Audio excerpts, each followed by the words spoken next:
Barulho de gente comendo irrita, né? Pena que não pensamos nisso quando trouxemos da gringa um Cheetos diferente. Muito crocante. Ei! Posso pegar um? Chegou o Cheetos Crunch, irritantemente irresistível. Isso é muito Cheetos.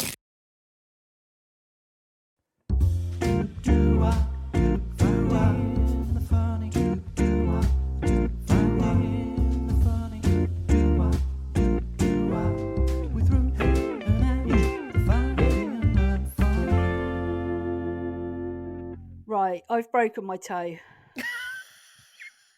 Straight in. I mean, you're so dramatic. Oh, do you know what? When you did that thing to your thumb, fucking Well, hell. that's slightly different, Pats. How do you know? All I know is that I've broken my toe. But they won't do anything for a toe. They won't do anything for No, it it because... doesn't mean it's not. Oh, I'm not in the mood for this today, Angie. Wow. Okay.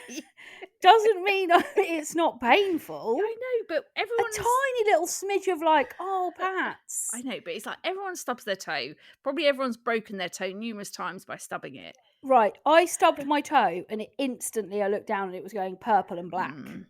Well, then maybe you just got to amputate. It's now bruising all the way down my foot. Well, I mean, I think you probably need to take the rest of the week off. Oh my God, you're really pissing me off already tonight. We are in for a treat because I am not in the mood. I mean, you know, Pat, you're not going to get much sympathy from me. I know, but even just to like, oh no, is it sore? Like, how did you do that? How did you do it out of interest? I stubbed it. On So what? I stayed at Cassie's on Saturday night. Yeah. And she's got kittens. So I went to the toilet and I opened the door and I forgot that they love to come in the bathroom, so you have to put the toilet seat down quickly. Right. Ziggy, her cat, came in, jumped to try and use the toilet to get up onto the windowsill, fell face first into the toilet. Oh no. I'm like scrambling to get him out. I'm like, oh my God. He pulls himself out. I quickly swing round and under her sink, she's got like a cabinet. And right on the corner of this wooden cabinet, I whacked my toe. So was this at like some like early hours of the morning? Or... No, it was about 9:30, 10. Oh, okay. So you weren't like, like half asleep. No, okay. But it as soon as I looked down, I was like, oh my God, that's already going purple. Yeah. But that is, unfortunately, Pat's toes and fingers, they do nothing with. They might strap it up. That's it. Well, I actually had an Instagram message from somebody who lives in Istanbul who said that the way that the NHS treat broken toes is they should cast it. How can you cast a toe? Get over. No, well, they should put a cast up to your ankle. Oh, shut up. Well, that's just what... I'm not saying that that's what I want. No. I just thought it was interesting. Yeah, I think that's a load of old bollocks. Anyway, how's your week been? How has your week been? Do you know what? I'm off this week. Oh. And because I had holiday left to take, and I was like, do you know what? I've not really had a huge amount of holiday this year. So you're off all week? And I just, because I booked Friday off anyway, because obviously we're going up flashy Harrods. Yeah. And then I was just like, do you know what? Fuck it. I'm just going to take the week off. Amazing. So, I love that. So I've had quite a nice sort of day today. Haven't done a huge amount and just sort of chilled out and went over and love days like that. Met up with my Nels because she's working today. Oh yes. So met up with her, had a little luncheon, had a little wander, walked Jeffrey, and then what a lovely day. So I've just kind of, I don't have huge plans, but I'm just kind of enjoying the rest, enjoying the downtime. That's very nice. That's what I thought. So yeah, it's been okay, Patrines. Yeah. Now you've got something to bring outside of tits, but is a tits. Yes. So haven't you? And we had this in a lot from people. We did in the Finding the Funny. In a couple of chats that we've got in the Finding the Funny Instagram. Yeah, a lot of people are feeling a lot of people bought this to us, didn't they? So, Angie, this is your moment to get it off your chest. Okay. To get it off your tits. Yeah. The thing that's been just really, just getting on the mammaries for the last, week probably more like 2 weeks actually, because it just seems to go on and on, is Black Friday shit. Yeah. What? Why? I mean, it's not even just Black Friday anymore, is it? It's Well, what's this Cyber Monday that's what I mean. bollocks? So it's Black Monday, Tuesday, Wednesday, Thursday, Friday, Saturday, Sunday, and that probably starts actually the week before. So you probably got Black. It actually starts, like, people start talking about Black Friday from, like, the 4th of Yeah. November. And then you get past the whole kind of actual Black Friday, which then becomes Friday, Saturday, Sunday, and then you've got Cyber Monday. But also, I just think it's a complete crock of shit. It is. I don't think you're getting any deals on Black Friday. No, and it just, I don't know. I just don't like. I mean, people just go mental, don't they? I know. Like, I felt like over this last week that Instagram was one big advert. It was, yeah. And that's the other thing. Every single fucking influencer and Yeah, their dog yeah. was coming on. This is the best deal you're ever going to Yeah. get, honestly. Do you know what pisses me off, actually? You're really Do you know what going for it now, Fats. Yeah, do you know what really gets on my tits? Yeah. Is when people come on, influencers come on, and they're like, oh my God, guys, I have got us the best deal. I have got us the most amount of money off that anybody has ever got with this brand. I have got us 7% off. And you're like, right, firstly, you're not going to be buying anything because they send it all to you. Because you're for getting free. it for So- free. Yeah. So it's not we, is it? It's us. Yeah. Secondly, if you're working with a brand and the most they can give us, we off, is 7%, get out. But they hype it up, don't they? Solomon loves doing that. Solomon. Have you Solomon seen loves- her frontage? Oh, she's gone nuts. She has gone. I mean, I didn't think you could go any more mega, and she's gone mega. She's made like nutcracker soldiers and shit, hasn't she? She's like made them from loo rolls or something. You know what? Though? I just don't know. Like, where does she? I mean, I suppose maybe it's just this is her thing, right? This is her thing. She loves crafting, so she will find the time to craft. Yeah, but it's like, you know, she's got 25 kids, 2 dogs, 3 cats, and then she's crafting 25 kids. Like, how has she But even she got the loves time? coming on and saying, guys, I have managed to get us the best deal. I'm just like, okay, do you know what sure, I think the influencer era is starting to wane. Do you? I do. I actually think you could be right with that. I think people have just kind of had enough of this, you know, kind of ramming it down your throats. This is the latest thing you need, be it like skincare, hair care, makeup, crafting, clothes, gadgets. Going to events. I honestly think people are now just going, okay, we've had enough of this now. This is just like getting too much. And I think especially at this time of year, when it does feel like it's just being rammed down you know, you get it on social media, you put the telly on, it's all over the adverts. It's like everyone you talk to is talking about Black fucking Friday. You're getting Sergio Ramos. You're getting Sergio Ramos with this shit. Yeah. And I think it's you know, I think it's starting, the end is starting to come for it, I think.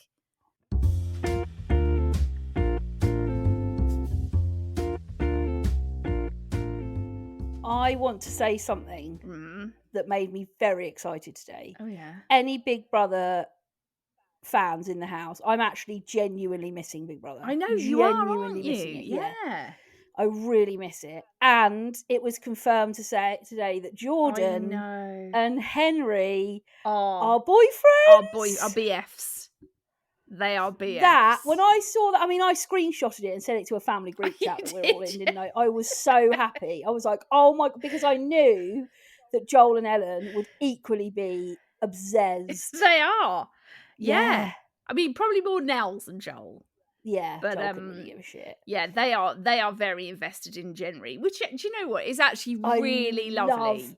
I love Jenry so much. It is. It's a very lovely relationship that has blossomed. And they probably wouldn't have met without Big Brother. No. It's unlikely their paths ever would have crossed. Anyway, also, have you heard the I'm a Celeb news? I know. Grace Dent, gone. Yeah. Doesn't surprise me. Medical reasons.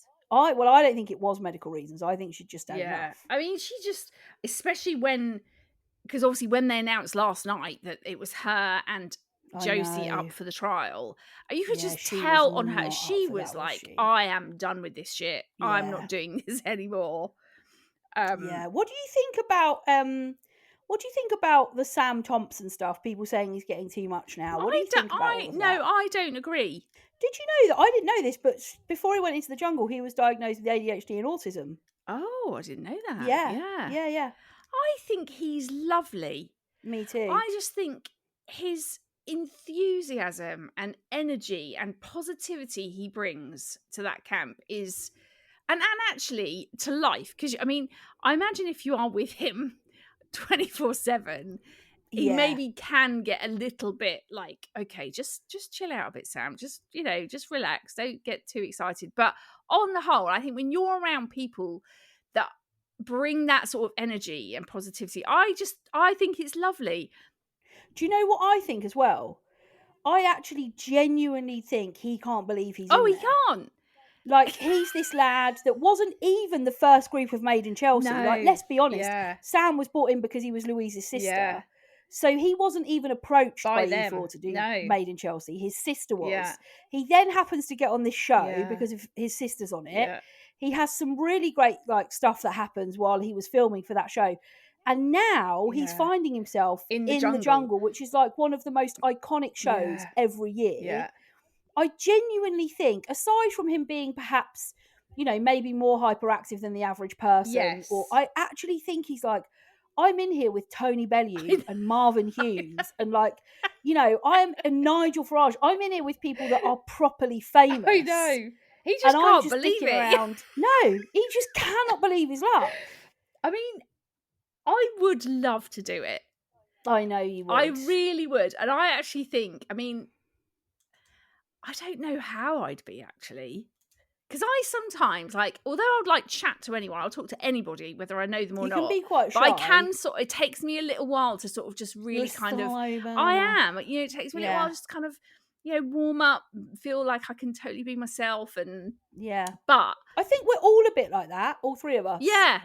People wouldn't expect that, but actually I think all three of us are not as overtly confident when people first meet us. I think they're a bit like, And I think the thing is, when you're in just a room and you're with a load of people for an evening, it's very different to when you're literally living with these people.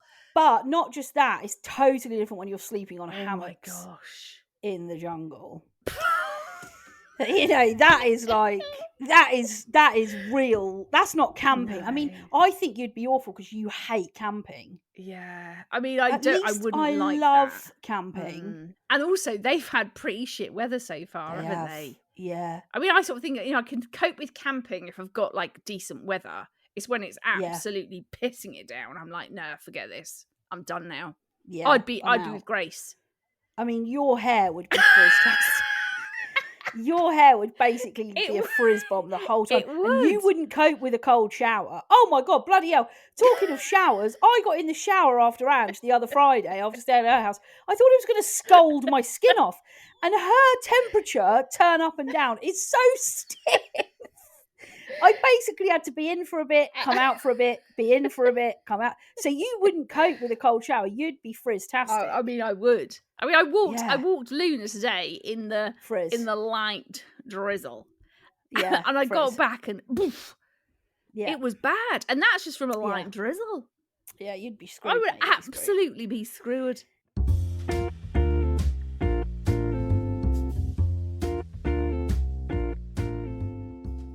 Anyway, have you seen anything funny this week? Well, do you know what? I found something. I saw something that I saw on Instagram from Mouthy Moms Club. Mouthy Moms. And do you know what? It kind of reminded me of when we went away together a couple of weekends ago. Yeah. And we were chatting about something, and I think I might have said something about, that's a big weird Hoover or something like that. And we started cracking up about it. And then I was like, actually, that would be a great insult to call someone, you big weird Hoover. You big weird Hoover. And then I saw this thing where it said things to call people you hate. Now, I don't like the word hate. I'm not using hate. No. Just people that maybe sort of irritate you a little bit. And there's a list of things here that they put down, which just basically made me think of the Big Weird Hoover. So you could call people an expired coupon, a squeaky grocery cart, a cold bowl of soup, a crying baby on a plane,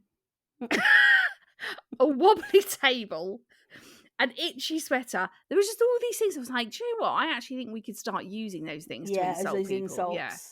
Well, I can't remember who it was, but there was like that comedian who just said if you put ED on the end of everything, it just sounds like you're getting pissed. So I'm going to go out and get trolleyed. I'm going to go out and get pictured this weekend. I'm going out, so I'm going to get toileted. It's true, isn't it? You can just put I'm going to get flowered. What are you doing? I'm going to get absolutely fucking flowered. Yeah, so I saw that. I thought, actually, I quite like that. I'm going to start trying to insult people with things like, oh, you big weird Hoover. Oh, you wet sock. Yeah. You know, because it's like... You silly sod. You silly sod. Yeah, you know, those sort of things are just like... Yeah. Quite sort of, you know, insulting. Yeah, but I would like to say it really aggressively. Yeah. Oh, you fucking expired coupon! Piece of shit! Yeah, you've got to put a few sort of F's and Jeffs in to really... Oh, yeah, and like, people will be like, what? Hang on, you're really swearing at me. You're calling me an expired coupon. Hang on, this isn't very congruent. There was one that just says at the bottom, Billy. Oh, you fucking Billy. Oh, you're a bloody easy bake oven. And I just thought, I'm actually going to start trying to use those things. Well, I saw something funny, which said, pretend you're at Winter Wonderland this year by walking around the outdoor area of B&Q, drinking lukewarm Ribena and throwing 350 quid in a bin. That is so... Winter Wonderland looks fucking awful. It never appeals to me. And it's so jeffing expensive, like they just said. So just walk around the outdoor area of B&Q, drink a lukewarm Ribena and throw 350 quid in the bin. That is and true. You're absolutely sorted. The other thing that I found from our great mates at Very British Problems, which I thought was brilliant, was I've just asked someone what they're doing for Christmas. That's it. I've broken the seal. Now all my small talk for the foreseeable will be about Christmas. By the end of November, I'll be on, what do you want for Christmas? Come December, I'll be hitting people with all ready for Christmas. Then in January, all I'm going to talk about is, how was your Christmas? I've broken the seal. Broken the seal. That's it now. Everything is just about Christmas. About Christmas. Especially now Black Friday's. Now Black Friday's over. That's it. Everything's moved on now. Yeah. And I saw a last thing, which actually really resonated with me, Pats, because you are always asking me, what do you want for Christmas, for your Christmas? Christmas. I saw a thing that said, Christmas is so much harder when you get older. It's like, what do you want this year? I don't know. Maybe a sense of purpose, financial security, could use more sleep, a bottle of wine, and maybe some new bras. And that is That's me. You. Yeah. Yeah. You know, I don't really know, but a couple of these things would probably be quite helpful. Whereas ask me... Oh, you've got a whole fucking list. I would like a Dior blusher. No, I actually haven't. It's because you asked on the family chat. You do like a list. I don't actually have that much of a list this year. Yeah, but you have done previous. Do you know what? This pisses me off. It's like I'm a bad person for knowing what I'd want for Christmas. It's like, oh no, to be honest, guys, look, this was Saturday night. We were all around Mum and Dad's, and it was like, no, Dad and Ange were like, no, do you know what? All this gift stuff, you know, I'm not down for it. Like, I don't know, make me a wicker basket. And there I am being penalised for simply saying, oh, I'd quite like a Dior blusher. I know. Do you know what? I don't mean to penalise. Well, that's what it feels because like. I wish I did. There's a part of me that wishes I did know, but I don't. I love giving presents. Same. I love it. I love, like, you know, your birthday's coming up. I was like, let's go for afternoon tea. Like, I love treating people. I love making people feel special. Yes. It is a big part of Christmas for me. Like, and I don't think there's anything wrong with saying this is what I would like. No, not at all. I'm just not very good at knowing what I want. You and Dad rolling eyes and being like, you know, sometimes I think, I get up to Christmas and I think, what is all these presents for? I do also have that feeling. All right, Mother Teresa. Oh, gosh, jeepers. I do also feel that, though. Okay, great. Well, bully for you. Yeah. I don't. Get me Just that Dior call blusher, me Mother please. Teresa from now on, please. Yeah.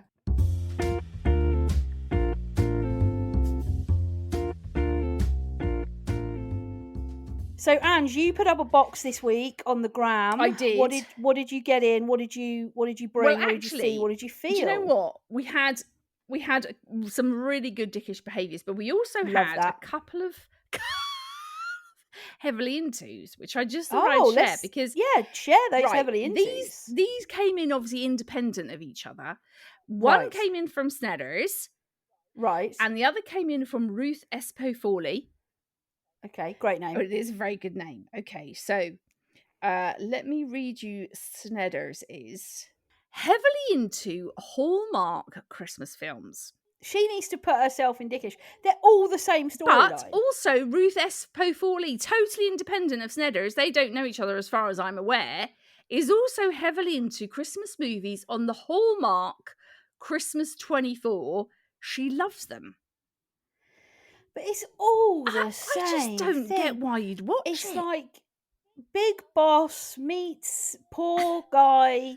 His life's nearly over. He's got a kid. He's got nothing. Yeah. She takes him in for Christmas. They fall in love. He's like, I never thought I'd find love like this. Okay, let's get married, and now we're living in a massive happily house. ever after. Yeah. But what I don't know why you would ever choose to put on the Hallmark Christmas movie channel. I might try it. I reckon I could get quite into I them. actually think you could, actually. Yeah, I could. And also, don't Channel 5 just put shit tons of these Hallmark Christmas films on over this December period? What's your favourite Christmas film? Now, we had a little bit of a chat about this, didn't we, off the pod? Yes. And we both agreed that actually Elf isn't all that. Yeah, we did. Yeah, it's not all that. Do you know what I think it is with Elf, right? Once you've seen it once, that's it. Yeah. And I think people who are like watching it year in, year out. Oh, there's people that are obsessed with it. Yeah. But also that bit where he kisses her on the ice skate rink is so unbelievable because he's like a child and then all of a sudden he knows how to snog a girl. Yeah. What? Yeah, That's he weird. Sort of suddenly mans up, doesn't he? He's not an elf anymore. It's like all up until that point he's like, burping and farting and downing bottles of Coke and eating stupid amounts of sugar. And jumping on Christmas trees and shit. Yeah, and being like, oh my God, you're my dad, Santa. Yeah. And then he's like having an ice skate round with some pretty girl and he's like, oh yeah, I know how to snog you now. It's weird. Yeah, we're not that really big into the Elf, are we? No, the holiday. The holiday is good, but I actually think I prefer Love Actually to the holiday. No, I would pick the holiday. I mean, obviously, up there would be Miracle on 34th Street. Yeah. The remake, not the original. Yes. Yeah. Yeah.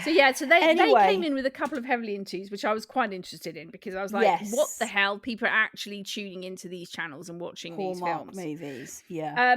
But we had a great dickish behaviour in from Louise Bracewell. I know Louise. She's a mate of mine. Oh, is she? I've had Christmas with Louise. Have you? Yeah, because my friends in Derby, Phil and Anna. Yes. Louise is married to Anna's brother. Okay. Rob. Right. Okay. Yeah. Well, this came in from your friend Louise Bracewell. Oh, hi, Louise. And she says, grown men weeing at the side of the motorway, not even attempting to hide in the bush. Yeah, dickish. What is it with men who have to pee by a motorway? Right. Have we ever told the story of Dad peeing in a mug? I mean, I don't know. I don't know if we have. that is it's a classic. So when Dad used to be a salesman, he'd be on the road a lot. So what he'd do in the morning, this was before you had like flashy coffee cups, like your travel mugs. Yeah. He'd take we had this massive Simpsons mug. It was bright yellow. It was absolutely huge. And he'd make his coffee in the morning and he'd take that and he'd just hold it as he drove, anyway. This one particular Thursday afternoon got stuck in really bad traffic on the M25. Like, absolutely, shockingly Like, nose to tail. Bumper to bumper. Bumper to He's in the bumper. He's in the outside lane, not the inside lane. So he's absolutely screwed. Yeah. He's like, I can't get out here and do a pee. I can't get across to get to the, hard shoulder or whatever and do a pee. So he looks down into his foot and he sees this massive mug. And just there, sat on the M25, he pisses in this mug. But the funniest thing is it just made it to he just had enough of the mug to do it. So thank God Mal doesn't listen to this, because he'd be mortified that we told that story. Yeah, you can't ever let on that you know that. If you ever meet him, Mal, don't ask him about the Simpsons mug pissing situation. I just don't. Yeah. Obviously, being female. I was going to say, do you think it's that we're women and we're jealous? No, I'm not jealous. Well, I do think the ability to be able to just go for a pee anywhere. But why? Like, I am a grown woman, right? And I have never, ever been at the point on a motorway where I've thought I'm going to have to get out and do a crouch down and piss on the side of the motorway. Well, I think that's because that's what I mean. We've never had that option. Well, so you Whereas think if you have a penis, you just like the fact that you can just flop it out and pee anywhere? Well, I think that's where it is. I think they're not actually that desperate a lot of the time. They're like, no, I think you have to be desperado. No, I don't, because I think it happens too. So I think it happens too often. Right. I'm seeing men pissing at the side of the motorway, and I'm like, right, you're not 5. Why have you felt the need that you've had to pull over and piss at the side of the road when probably in another 10 minutes or so you're going to have a services that you can actually go to the toilet? I just think I think men kind of like it. I think also, just back to the dad story in the mug, I think then one of his Christian bookshops that he used to sell to bought him like a pea pot for the car.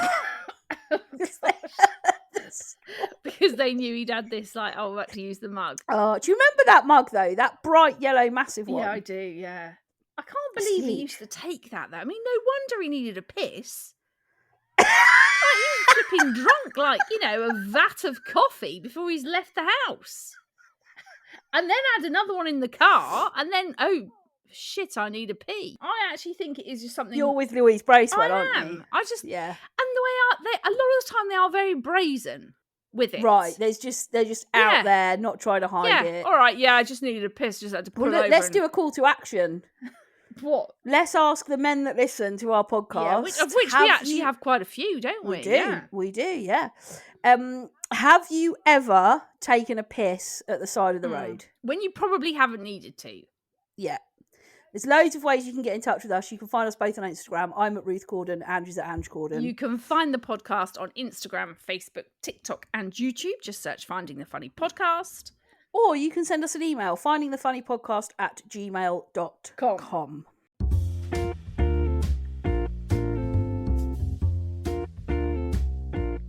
Now, we had a dilemma. We did, yes. In this week. We love a dilemma.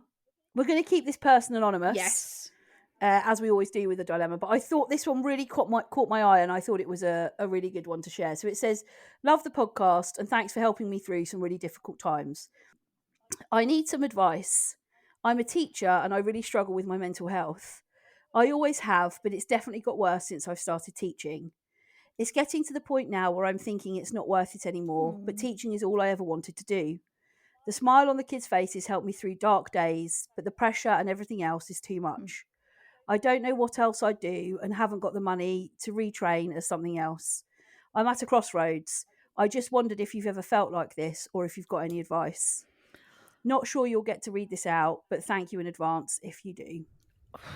I mean, that is a tough dilemma, that. Yeah. My advice would be, maybe she does just need to take a bit of a break. That's hard in teaching, I know it is, but ultimately, if it's your mental health, and if you are, loads of other, professions or careers or just jobs in general have to take, any sort of mental health Mhm. issue seriously. And if he or she, I don't know whether it's a woman or a man, but if this person is really feeling to the point where they feel like maybe they just can't keep doing the job, maybe having Mhm. some sort of break. Mhm. And obviously it is coming up to Christmas, so schools will be finishing, and Mm. yes, it's a busy time because everyone's doing everything for Christmas and all the rest of it. But I don't know, I would be more inclined to say, if it was at all possible, to talk to someone at the school, explain the Mm. situation, and obviously then maybe you'd be able to go and speak to your GP or something. But Mhm. I don't know, I think sometimes that the pressure that people feel in these sort of professions, like you say, Pats, in sort of Mm. like local authority jobs and local council um professions, it, it's almost like there's this expectation that you just can't stop. Mm. Whereas I think with a lot of kind of more private sector, there's a lot more kind of in place for people to be able to say, actually, do you know what, I'm Mm. really struggling at the moment, and I'm going to have to take a bit of a break. Um, I think as well, I think the really hard thing is nursing, teaching, all of those sort of jobs.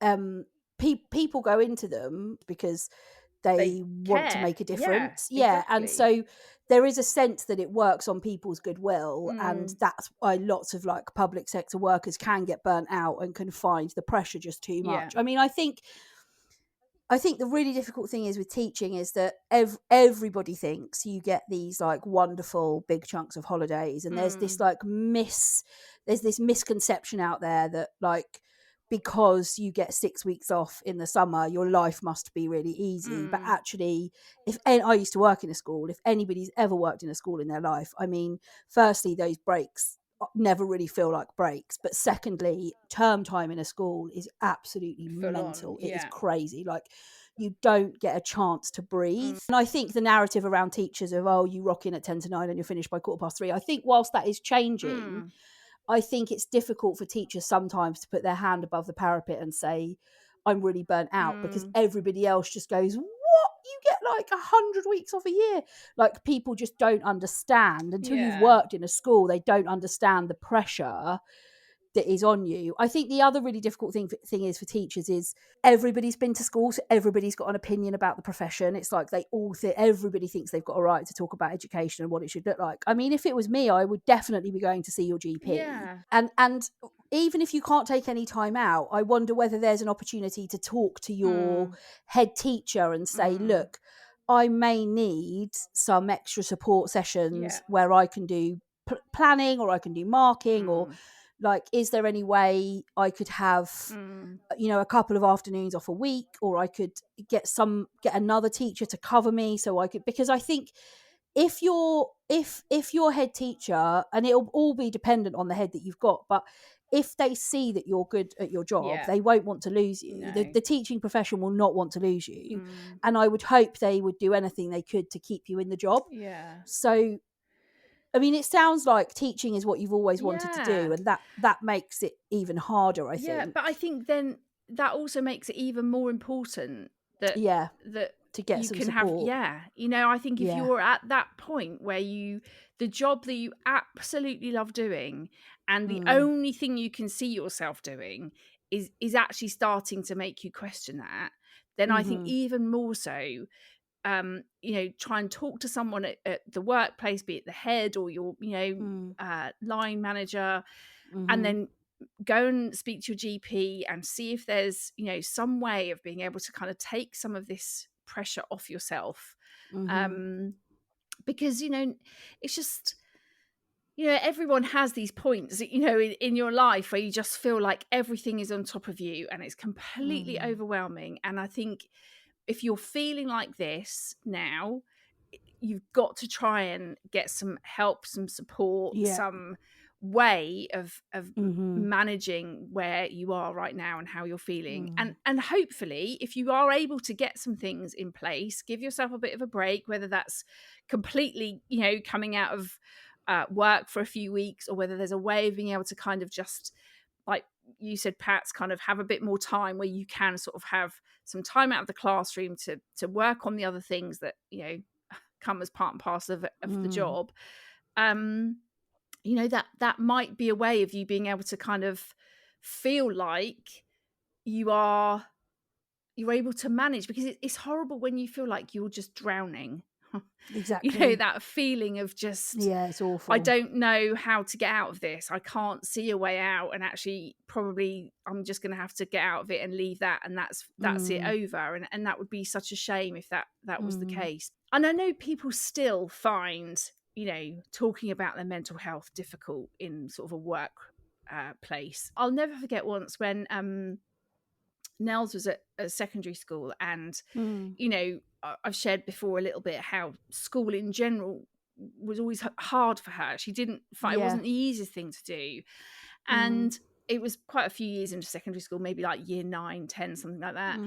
And she was really struggling, and she was finding it hard. And I was calling in quite a lot because she wasn't coming into school, and I just thought, you know what, I've just got to be honest with the school as to what's going on.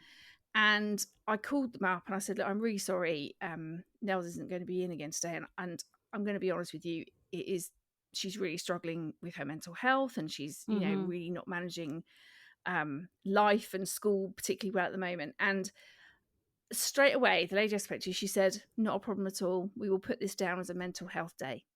And it was honestly the relief I felt, because it was like, I don't have to keep saying she's got a bad stomach or she's got a headache. I was like, because I wanted them to know this is the situation that she's struggling with, and if you're aware of it, then hopefully you can give her some support, and then that takes a bit of pressure off me at home. And if it's something you feel you could share with someone at work and be honest about it, I think you'll be surprised at how people want to help and support you.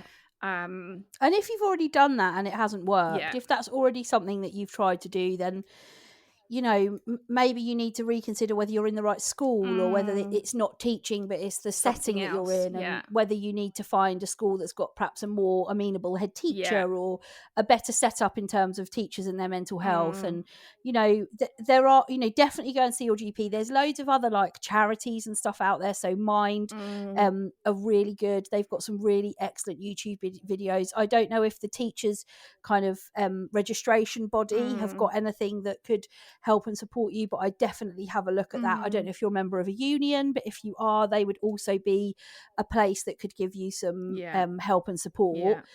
But essentially, I would definitely go and talk to your GP and then try and have a discussion with your head. If you've already done that, then perhaps it's time to not necessarily get out of teaching, but look for a different setting, maybe to use all the skills you've gathered in teaching elsewhere over the last few years. Well, another episode in the bag. There we go. Yes.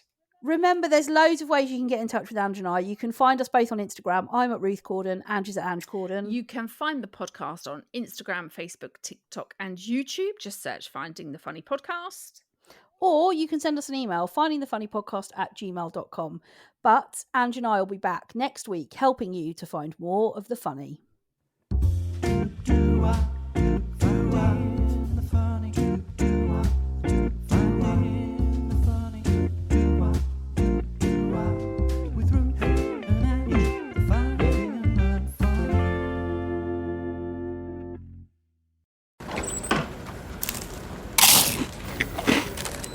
Barulho de gente comendo irrita, né? Pena que não pensamos nisso quando trouxemos da gringa um Cheetos diferente. Muito crocante. Hey! Posso pegar um? Chegou o Cheetos Crunch, irritantemente irresistível. Isso é muito Cheetos.